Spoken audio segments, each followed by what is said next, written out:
MK కూడా ఎంపీలు కూడా ఓకేనే. కానీ చివరిలో రాహుల్ గాంధీ ప్లానింగ్ కూడా కాదు, మేబీ అది ఆ సోరోస్ గ్రూప్ వాళ్ళ మాట్లాంటాడు కదా అతను, ఆ టీం అమెరికన్ టీం మాట్లాంటాడు కదా, వాళ్ళు చెప్పుకుంటారు దీన్ని మీరు రెబల్ అవ్వండి అన్నటువంటిది.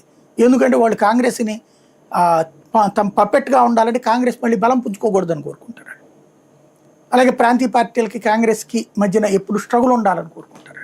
కాబట్టి వాళ్ళు ఆడిచ్చిన ఆటలో పావు అయ్యి రాహుల్ గాంధీ సొంత పరిజ్ఞానం ఉంటే సొంత కాంగ్రెస్లో ఉన్న నాయకులతో మాట్లాడినా కరెక్ట్గా ఉండేది. అది కాంగ్రెస్లో ఉన్న నాయకులతో మాట్లాడినా ఎక్కడో ఎందుకు కర్ణాటక తమిళనాడు సీఎంలు కూర్చోబెట్టుకుని మాట్లాడితే సరిపోయేది కదా, కేరళ పార్టీ నాయకుల్ని వాళ్ళు క్లారిటీ ఇచ్చేవాళ్ళు కదా. అసలు సంప్రదింపులు జరుపుకోవాల్సింది కాంగ్రెస్ పార్టీ.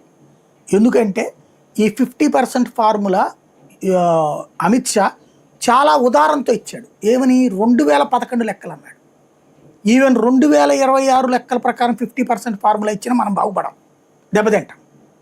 ఎందుకంటే 2026 లెక్కల ప్రకారం మనకి ఏం చెప్పినట్టు 20% వస్తుంది, 20 సీట్లు అవుతాయి 25 నుంచి, అంతే కదా.